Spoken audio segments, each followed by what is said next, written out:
காசாவிலிருந்து Hamas பிரிவினர் Israel மீது நடத்தப்பட்ட சரமாரியான ராக்கெட் தாக்குதலில் 5 பேர் உயிரிழந்ததாக தகவல் வெளியாகியுள்ளது. இஸ்ரேல் பதில் தாக்குதலை தொடங்கியுள்ளதால் பதற்றமான சூழல் நிலவி வரும் நிலையில் கூடுதல் விவரங்களை எமது செய்தியாளர் ஹரிஹரன் வழங்கி கேட்கலாம். ஹரிஹரன் வணக்கம். இந்த தாக்குதலுக்கான முக்கிய காரணம் என்னவாக இருக்கிறது? தற்போது நிலவக்கூடிய சூழல் என்ன அங்கு? நீங்க சொன்னது போல 5 பேர் உயிரிழந்திருப்பதாக இஸ்ரேல் தரப்புல சொல்லப்பட்டிருக்கு. இப்ப லேட்டஸ்ட் அப்டேட் 6 பேர் அப்படின்னு. இஸ்ரேல் நீங்க சொன்னது போல ஒரு புதிய ஆபரேஷனை லான்ச் பண்ணிருக்கு. இந்த ஆபரேஷனுக்கு ஆபரேஷன் அயன் ஸ்வாட் அப்படின்னு பெயரிட்டிருக்கிறாங்க. ஹமாஸ், காசாவை ஆளக்கூடிய ஹமாஸ் அமைப்பு 35 இஸ்ரேலிய வீரர்களை பிடித்திருப்பதாகவும் தகவல். ஒரு கான்ஃபிளிக்ட பொறுத்த வரைக்கும் நிறைய தகவல்கள் வரும், கான்ஃபிளிக்டிங் ரிப்போர்ட்ஸ் வரும். ஸோ இவையெல்லாம் இன்னும் உறுதிப்படுத்தப்பட வேண்டியதோ இன்டர்நேஷனல் மீடியாவை பார்க்கும்போது நமக்கு கிடைக்கக்கூடிய தகவல். பல ஹமாஸை சேர்ந்த மிலிட்டன்ஸ் இஸ்ரேலுடைய தென் இலங்கையுடைய பல பகுதிகளுக்கு ஊடுருவி இருக்கிறாங்க. கிட்டத்தட்ட ஒரு 7 இடங்கள்ல அவங்களுக்கு இடையே கன் ஃபைட்டிங் நடந்துட்டு இருக்கு அப்படிங்கிறது தகவல். ஹமாஸ் இந்த ஆபரேஷனுக்கு, ஹமாஸ் அவங்களுடைய ஆபரேஷனுக்கு ஆபரேஷன் அல் அக்ஸா ஃப்ளட் என்ற பெயர் வச்சிருக்கிறாங்க.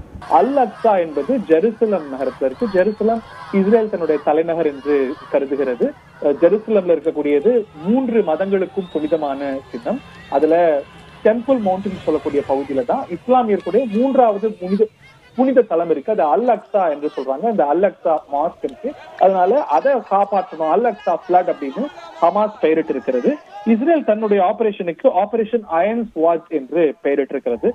இஸ்ரேலுடைய பாதுகாப்பு கமிட்டி கூடி எதிர்கட்சிகள்லாம் இஸ்ரேலுடைய ஆபரேஷனுக்கு ஆதரவு கொடுத்திருக்கிறாங்க. 5000க்கும் மேற்பட்ட ராக்கெட்டுகள் இஸ்ரேல் நோக்கி பாய்ந்தாலும் கணிசமானவை நம்ம ஏற்கனவே சொன்னது போல இஸ்ரேலுடைய அயன்டோம் சிஸ்டமால இன்டர்செப்ட் செய்யப்பட்டிருக்கு.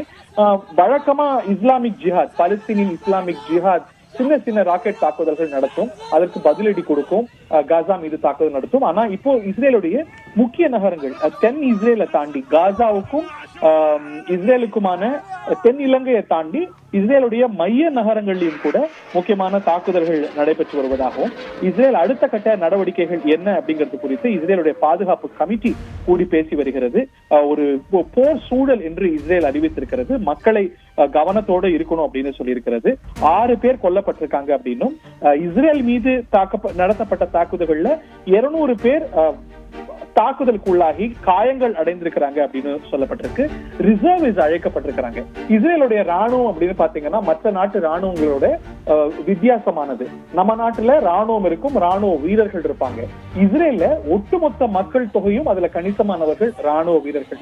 ஒருத்தர் பள்ளி படிப்பு முடித்தாலே ராணுவ பயிற்சிக்கு போயிடுவார், அவர் ராணுவ வீரரா இருப்பார். அதற்கு பிறகு அவர் ராணுவ பயிற்சி முடிந்த பிறகும் சிவிலியன் லைஃபுக்கு திரும்பின பிறகும் ரிசர்வ் போர்ஸ்ல இருப்பார். அதாவது அவர் மற்ற பணிகளை செய்வார். ஆனாலும் கூட இந்த மாதிரி முக்கியமான தருணங்கள்ல ராணுவம் அவர்களை அழைத்திரும். இஸ்ரேல் மக்கள் தொகையில பெரும்பாலானவர்கள் ரிசர்வ் போர்ஸ்ல இருப்பாங்க. அந்த ரிசர்வ் போர்ஸ் எல்லாம் பல பேர் அழைக்கப்பட்டிருக்கிறாங்க. அவங்களுக்கான ரிசர்விஸ் கால் வந்திருக்கிறது. ரொம்ப கடந்த காலத்துல பார்க்காத அளவுக்கு ஒரு பிரம்மாண்டமான ஆபரேஷனா இருக்கு. இதற்கு முன்பு இது போன்ற ஒரு பெரிய கான்ஃபிளிக்ட் என்றால் 2021 மேல நடந்தது. அதற்கு பிறகு சின்னதும் பெரிதுமாக தாக்குதல்கள், மோதல்கள்லாம் இருந்தாலும் கூட ஹமாஸ் நேரடியாக களமிறங்கி அதுவும் இஸ்ரேல் நாட்டுக்குள்ள ஊடுருவி கன் ஃபைட்டிங் நடப்பதெல்லாம் ரொம்ப முக்கியமான தருணம். இது மேலும் கிளறப்படுறதுக்கான வாய்ப்பு இருக்கிறது. மற்ற நாடுகளும் கூட இதுல தலையிடக்கூடிய வாய்ப்புகள் இருக்கிறது. ஹரிஹரன், ஏற்கனவே ரஷ்யாவுக்கும் உக்ரைனுக்கும் இருக்க போரே உலக அளவுல பெரும் பொருளாதார தாக்கத்தை ஏற்படுத்தியிருக்கக்கூடிய சூழல்ல இந்த இஸ்ரேலுக்கோ ஹமாஸ் பிரிவினருக்கோ ஏற்பட்டிருக்க தாக்குதல் சீக்கிரமே சமரசத்தோட முடிஞ்சிடுமா, இல்ல தாக்குதல் தொடருமா? மக்களோட நிலை அங்கு என்னவாக மாறக்கூடும்? நீங்க பொருளாதார தாக்கம் பத்தி சொன்னீங்க. ரஷ்யா யுக்ரைனுக்கும் இதற்கும் ஒரு வித்தியாசம் இருக்கு. யுக்ரைன் அண்ட் பாலஸ்தீன், அதாவது Israel and Palestine have been in conflict for a long time. Arab Israeli கான்ஃபிளிக்ட்ங்கிறது ஒரு 70 ஆண்டு காலத்துக்கு மேல நடந்து கொண்டிருக்கக்கூடியது. சின்னதும் பெரிதுமாக போர், கான்ஃபிளிக்ட் அப்படின்னு இது தொடரக்கூடியது. சோ இதனது பொருளாதார தாக்கம் என்பது அந்த ரீஜனுக்குள்ள பெரும்பாலும் கன்ஃபைன் ஆகும் அப்படின்னு நம்ம பார்க்க முடியும். ஏனென்றால் இது ஒரு பெர்பெச்சுவல் கான்ஃபிளிக்டா இருக்கக்கூடிய ஒரு பகுதி. யுக்ரைன் ரஷ்யா போர் அப்படிங்கிறது சற்று வித்தியாசமானது. என்ன காரணம்னா இது பொருளாதார தாக்கம் ஏன் உலக அளவுல அதிகமா இருக்குன்னா எண்ணெய் வளத்தை பொறுத்த வரைக்கும் ரஷ்யாவுடைய எண்ணெய் வளம் அப்படிங்கிறது உலக பொருளாதாரத்தை ரொம்ப ரொம்ப முக்கியமானது. அதே போல யுக்ரைனுடைய உணவு வளம் அப்படிங்கிறது உலக உணவு தேவையில ரொம்ப கணிசமான தாக்கம் ஏற்படுத்தக்கூடியது. அதனால உலக பொருளாதாரத்துல நீங்க நம்ம சென்னையில களியக்காவலையில வரைக்கும் தாக்கத்தை ஏற்படுத்தக்கூடியது Ukraine Russia conflict. Israel Hamas கான்ஃபிளிக்டுக்கு அவ்வளவு பெரிய பொருளாதார தாக்கம் இது இன்னும் தொடர்ந்தா கூட இருக்கும்னு என்னுடைய சித்தறிவுல தோணல. பட் அப்கோர்ஸ் எந்த கான்ஃபிளிக்டுக்கும் லார்ஜர் இம்ப்ளிகேஷன்ஸ் இருக்கு, பெரிய தொடர்புகள் இருக்கு. நீங்க சொன்னது போல இது விரைவில் முடியுமா அப்படின்னா முடியறதுக்கான அத்தனை முயற்சிகளும் உலக நாடுகள் இருக்கும். இஸ்ரேலுடைய நெருங்கிய கூட்டாளியான அமெரிக்கா இதை உற்று கவனித்து வரும். அவங்க களத்துல இறங்குவாங்க. ரெண்டு தரப்புக்கும் ஹமாஸுக்கும் இஸ்ரேலுக்கும் பொதுவாக பேச்சுவார்த்தை நடத்தக்கூடிய சில நாடுகள் இருக்கு. உதாரணத்துக்கு ஈஜிப்ட் இருக்கு. அவங்க எல்லாம் இந்த நேரத்துல பப்ளிக்கா ரிப்போர்ட் ஆகலனாலும் கூட அவங்க இந்த களத்துல போய் இந்த கான்ஃபிளிக்ட் மேலும் பரவாம இருக்கிறதுக்கு இதை தடுக்கிறதுக்கு வழி இருக்கா இந்த முயற்சிகள் அந்த நாடுகள்லாம் எடுக்கும். அப்கோர்ஸ் இது ரொம்ப பிரமிச்சூர் ஸ்டேஜ். இப்ப கான்ஃபிளிக்ட் வந்து தொடங்கி இருக்கிற நேரம். சோ இதற்கான முயற்சிகள் நடக்கும். இஸ்ரேலுடைய கௌரவத்துக்கு நடந்த ஒரு தாக்குதலாகத்தான் இஸ்ரேல் பார்க்கும். ஹமாஸ வந்து ஒரு தீவிரவாத அமைப்பாகத்தான் இஸ்ரேல் ரெகக்னைஸ் பண்ணுது. ஒரு தீவிரவாத தாக்குதல் அமைப்பை நம்ம நாட்டு மேல ஊடுருவிட்டாங்க. சோ இது ஒரு செக்யூரிட்டி பிரீச்சா பார்த்து அவங்க இதை நிச்சயமா ஒரு டிட்டரன்ஸ் என்று சொல்லுவாங்க. அவங்களுடைய ராணுவ டாக்டரின்ல ஒரு டிஸ்ப்ரப்போர்ஷனேட்டா ஒரு டிட்டரன்ஸ் உருவாக்கிடணும் அப்படிங்கிறது அவங்களுடைய ராணுவ டாக்டரின்ல ரொம்ப முக்கியமானது. சோ பெரிய பதிலடிகளை ஹமாஸ் கொடுப்பாங்க. இது முடிவுக்கு வரதுக்கு முன்னாடி இஸ்ரேலுடைய பதிலடி பெருசா இருக்கும். அப்கோர்ஸ் அதுக்கு ஹமாஸ் அதுக்கெல்லாம் தயார் நிலையில தான் இந்த மாதிரி ஆபரேஷன்ஸே தொடங்கி இருக்கும். எப்படி இன்டர்நேஷனல் பிளேயர்ஸ் இதுல இன்வால்வ் வராங்க, எப்படி மீடியேஷன் நடக்குது, இதையெல்லாம் பொறுத்தது இதனது தீர்வு. இஸ்ரேல் மீது இப்பொழுது ஹமாஸ் தாக்குதல் நடத்திருக்கிற சூழல் ஹரிஹரன், அங்க மக்கள் எல்லாம் பாதுகாப்பான இடங்களுக்கு தங்க வைக்கப்பட்டிருக்கிறார்களா? உணவு, அவங்களுக்கு அடிப்படை வசதிகள்லாம் எப்படி செய்யப்பட்டிருக்காங்க? இதுல வந்து மற்ற நாடுகளை விட இது வித்தியாசமானது. இஸ்ரேல் நாங்க ஒரு 1.5 வருஷம் இருந்த அடிப்படையில சொல்றேன். மக்கள் வந்து பாதுகாப்பான இடத்துலதான் வாழவே வாழறாங்க. ஏனென்றால் மக்களுடைய பாதுகாப்பு எப்படி அதுல உறுதி செய்யப்பட்டிருக்கும்னா, இஸ்ரேல்ல நாடு முழுக்க பெரும் பகுதிகளில் எல்லா வீடுகள்லயும் எல்லா கட்டிடங்களையும் இல்ல ஏறத்தாழ எல்லா வீடுகள்லயும் கட்டிடங்களையும் பங்கர்கள் இருக்கும். நம்ம ஒரு வீட்டுல இருந்தோம்னா அந்த வீட்டுல நமக்கு வந்து தண்ணி கனெக்ஷன் இருக்கான்னு பார்ப்போம். அங்க வந்து பங்கர் இருக்கான்னு சேர்த்தே பார்ப்பாங்க. இன்னும் சொல்ல போனா பல இடங்கள்ல அது கட்டாயமா இருக்க வேண்டிய விஷயம். தென் இஸ்ரேல் எல்லாம் வந்து 100% இல்ல ஏறத்தாழ 100% இருக்கு. சோ என்ன ஆகும்னா ராக்கெட் ஒலிக்குது அப்படின்னா சைரன் அடிக்கும். சைரன் அடிச்சோன்னா என்ன ஆகணும், எல்லாரும் போய் பங்கர்கள்ல போய் இருந்துப்பாங்க. பொது இடங்கள்ல கூட ஒரு ரெஸ்டாரண்டோ இல்லாட்டி ஒரு மாலோ இல்ல கேந்திரமான முக்கியமான எல்லா பொது இடங்கள்லயும் கூட இல்ல அது ரொம்ப பக்கத்திலேயே பங்கர்ஸ்கள் இருக்கும். இப்ப வந்து தென் இஸ்ரேல் அப்படின்னா சைரன் ஒலிச்ச உடனே ஒரு சில வினாடிகள்ல பங்கருக்குள்ள போனோம். இஸ்ரேலுடைய மைய பகுதிகள் அப்படின்னு பார்க்கும்போது ஒரு நிமிடங்கள் இருக்கும். அது வந்து அந்த ராக்கெட் லான்ச் ஆகிற இடத்துல இருந்து எவ்வளவு தூரங்கிறத பொறுத்து பங்கருக்கு போறதுக்கான கால சூழல்.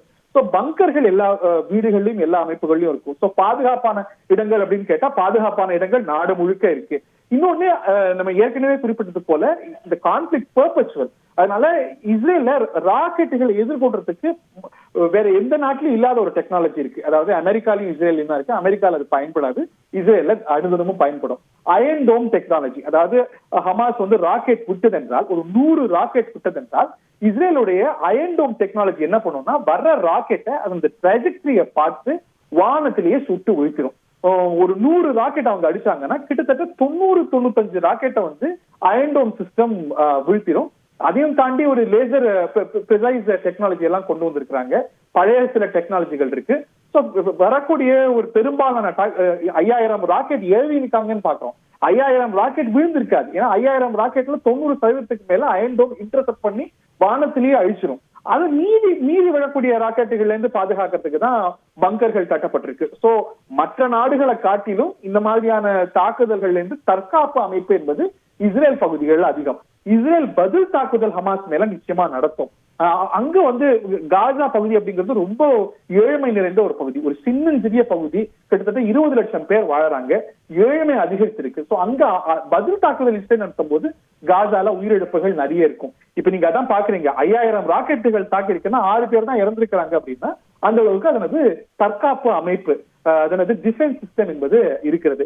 அதையும் தாண்டி இந்த ஒரு 6 உயிரிழப்புகள்லாம் இஸ்ரேலுடைய செக்யூரிட்டி சைக்கில ஒரு பெரிய பாதிப்பு ஏற்படுத்தும். அரசியல் கட்சிகள் அதை குற்றம் சாட்டுவாங்க, எதிர்கட்சிகள் குற்றம் சாட்டுவாங்க ஒரு பாதுகாப்பு தோல்வி அப்படின்னு. So they will not take any chance. அதை தாண்டி பாலஸ்தீனியன் வீரர்கள், அதாவது மிலிட்டன்ஸ் வந்து ஊடுருவி இருக்கிறாங்க, ஹமாஸ் மிலிட்டன்ஸ் ஊடுருவி இருக்கிறாங்க. அதெல்லாம் ஒரு மிகப்பெரிய செக்யூரிட்டி பிரீச்சாவும் ஒரு கௌரவ பிரச்சனையாவும் இஸ்ரேல் பார்க்கும். அங்க அரசியல் அது ஒரு தாக்கத்தை ஏற்படுத்தும். Conflict is ongoing. சோ இது வந்து ரொம்ப premature to draw any conclusion. இது எப்படி போகுது அப்படிங்கறத நம்ம பொறுத்திருந்து பார்க்கணும். ரைட் ஆரியன்.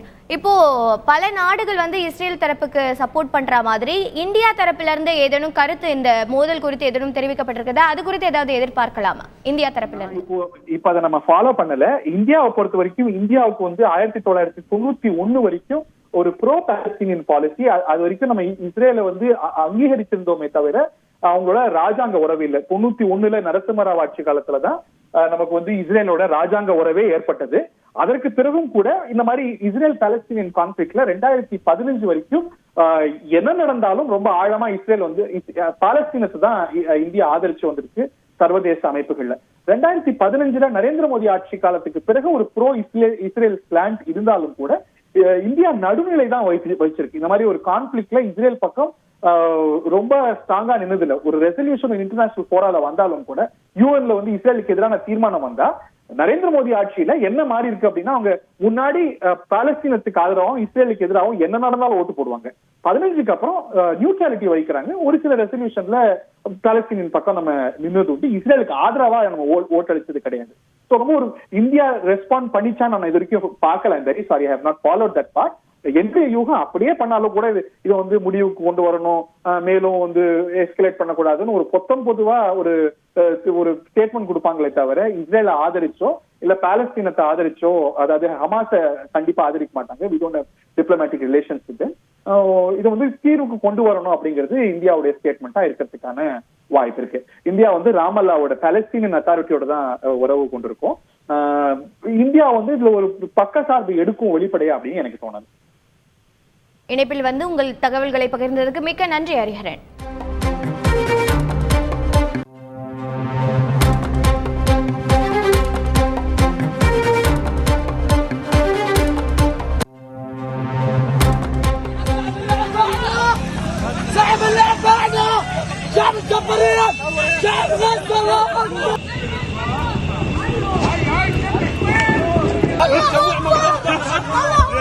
شعار عالمي، شعار يا عراقي يا متن احمد.